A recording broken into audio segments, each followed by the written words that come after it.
Hola, hola, tercer grado, buen día. Es un gusto saludarles. Sean todos muy bienvenidos a la clase de sociales. En este día vamos a estar tratando un nuevo tema. Como tema tenemos Honduras a través del tiempo. Vamos a estar conociendo nuestros orígenes, cómo vivían nuestros antepasados y los primeros grupos sedentarios. Nos vamos a ubicar en la página 146 hasta la página 148. Como estándar tenemos, conocen e interpretan la evolución histórica de Honduras como condición necesaria para comprender y trascender el presente. Expectativa de logro. Relatan los hechos sobresalientes de la llegada de los españoles y la conquista de Honduras y establecen el inicio para la construcción de la nacionalidad. Recordemos, antes de 1502 habitaban el territorio nacional diversas culturas como los descendientes de los mayas, lencas, tolupanes, pech y chorotegas. Cada una de ellas tenía su propio idioma, costumbres y tradiciones. En el año de 1502 marca la época del descubrimiento de nuestro territorio, cuando Cristóbal Colón en su último viaje llega a la isla de Los Pinos y posteriormente llega a Punta Caxinas, donde realiza la primera misa en tierra firme. Este periodo se caracteriza por el encuentro entre dos culturas opuestas. Ahora hablemos de la conquista.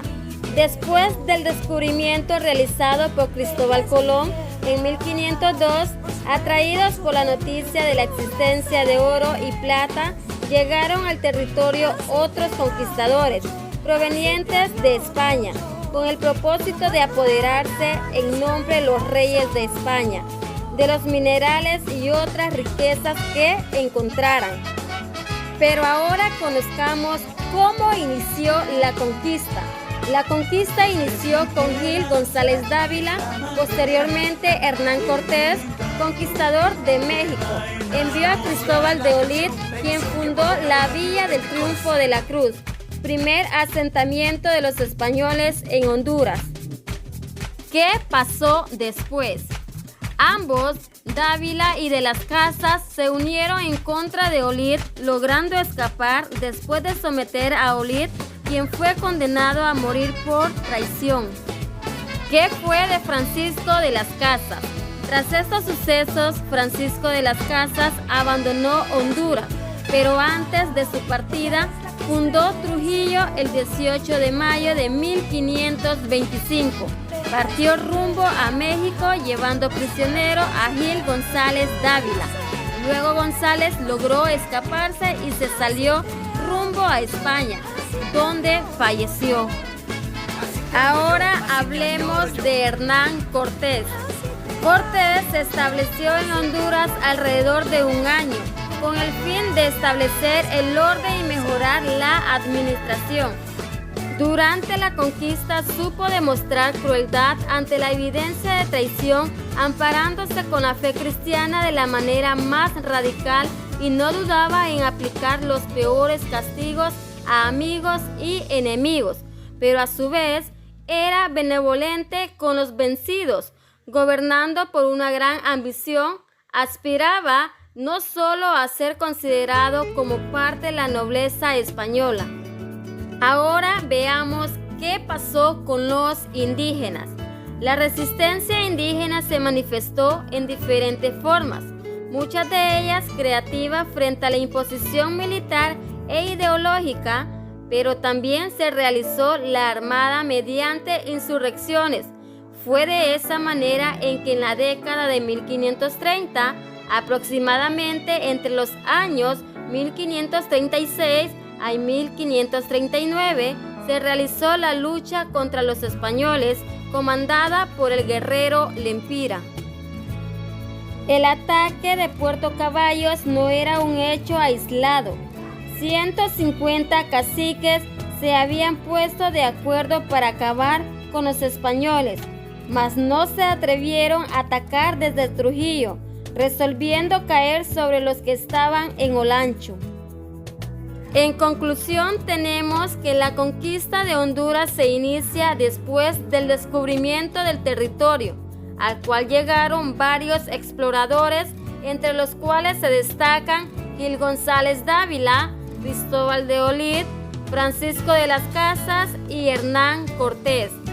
Con la colonización se fundaron ciudades y se produjeron cambios en las formas de vida. La conquista propició el estancamiento y decadencia de nuestros pueblos.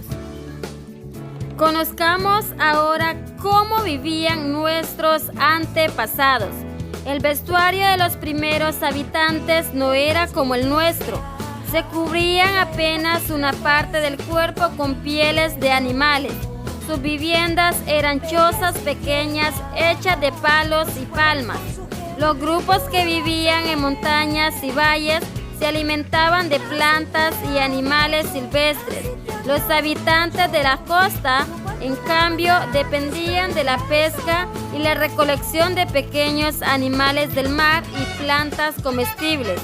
La recolección de plantas fue una actividad muy importante para los primeros habitantes. De ella dependían cuando la caza o la pesca no eran abundantes. Era una actividad que hacían las mujeres.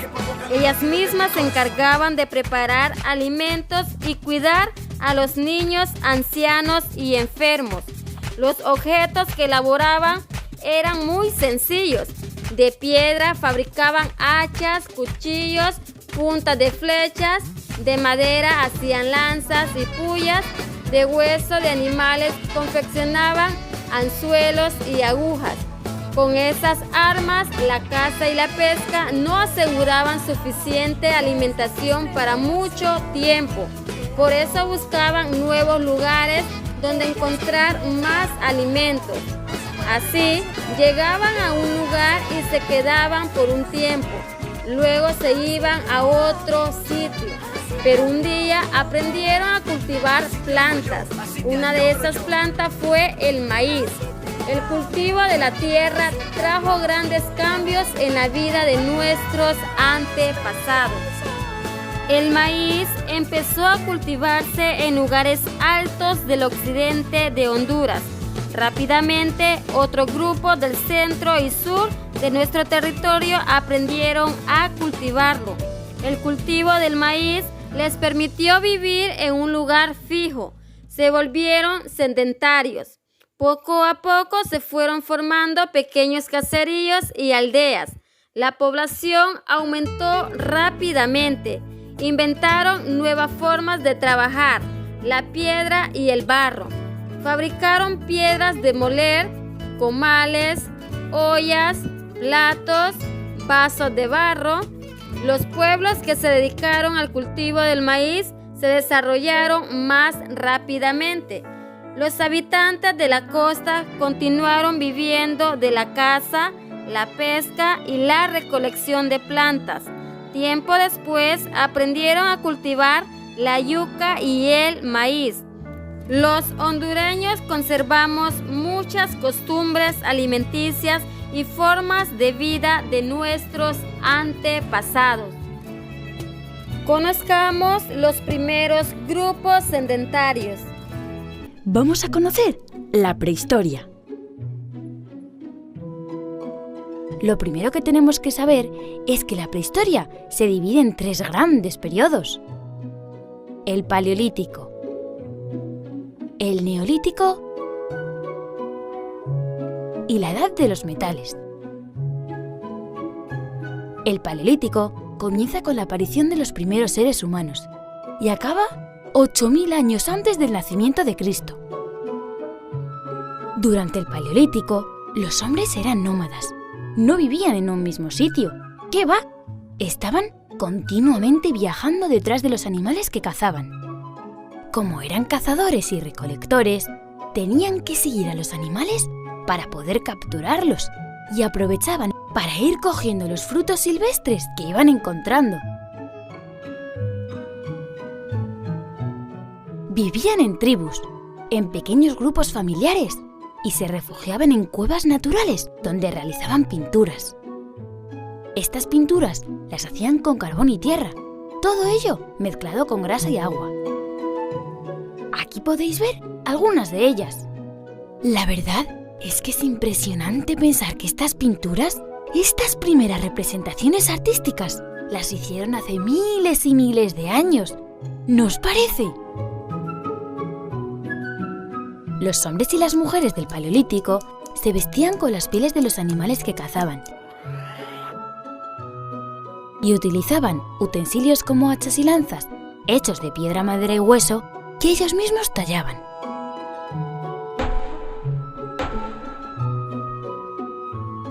Con el paso de los años, de los siglos, estos primeros seres humanos se hicieron más y más inteligentes y empezaron a domesticar algunos animales, como perros, cabras, ovejas y cerdos. También empezaron a cultivar plantas que luego se comían. Es con la llegada de la agricultura y la ganadería cuando todo cambia, cuando los hombres dejan de ser nómadas y se hacen sedentarios, ya que surgen los primeros poblados. Ahí acaba el Paleolítico y empieza el Neolítico. El Neolítico se inicia 8.000 años antes de Cristo, con la aparición de la agricultura y la ganadería, y acaba cuando empieza la Edad de los Metales. Los hombres y las mujeres del Neolítico fueron capaces de producir alimentos cultivando la tierra y domesticando animales. Se puede decir que fueron los primeros ganaderos y agricultores de la historia, mejor dicho, de la prehistoria. Como tenían que cuidar sus cultivos y sus rebaños, construyeron pequeños poblados y empezaron a vivir en ellos de una manera estable. Es decir, se hicieron sedentarios, no como los hombres del Paleolítico, que eran nómadas, porque siempre estaban viajando. Los primeros poblados neolíticos se situaban en lugares fértiles, cerca de los ríos, ya que así podían acceder fácilmente al agua y podían regar los campos y dar de beber a los animales. Ya sabéis que el agua es imprescindible para la vida. Las primeras plantas que se cultivaron fueron cereales, como el trigo, o legumbres, como los garbanzos. Pero, ¿sabéis cuáles fueron los primeros animales que se domesticaron? Pues fueron los perros, las ovejas, las cabras y los cerdos. Durante el Neolítico se inventaron muchas cosas, como la cerámica o el tejido. Pero el invento más importante, sin duda, fue la rueda. Y todo iba sobre ruedas para los hombres y mujeres del Neolítico. Y todavía más cuando empezaron a utilizar metales. Es justo en ese momento cuando acaba el Neolítico y comienza una nueva era de la prehistoria, la Edad de los Metales, que se inicia en el año 6500 a.C. y finaliza con la aparición de la escritura.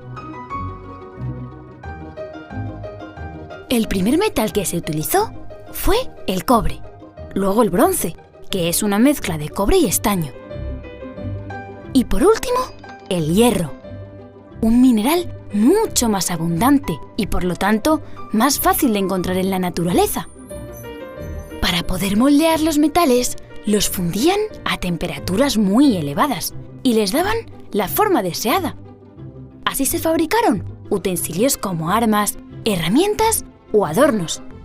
A este proceso se le llamó metalurgia. Con la metalurgia empieza la artesanía y el comercio. Los metalúrgicos fueron los primeros artesanos especializados, ya que la metalurgia era un trabajo complejo y difícil, que pocos sabían hacer. El aumento de la producción agraria y la aparición de la artesanía provocaron el trueque, o lo que es lo mismo, el intercambio de productos. En ese momento surge el comercio. El comercio, a su vez, provocó que algunos poblados se hicieran más grandes, convirtiéndose en ciudades. Se inicia entonces un gran intercambio comercial y cultural entre estas nuevas ciudades, y surgen inventos como el barco de vela o los carros, que ayudan al traslado de las mercancías. El comercio también cambió la sociedad, creando las clases sociales, los ricos y los pobres, los poderosos y los esclavos. Durante la Edad de los Metales, los seres humanos empiezan a hacerse preguntas sobre los misterios de la vida y de la muerte, y surgen las primeras representaciones religiosas. Se levantaron construcciones que reciben el nombre de megalitos, porque estaban construidos con grandes bloques de piedra. Mega significa grande y litos, piedras.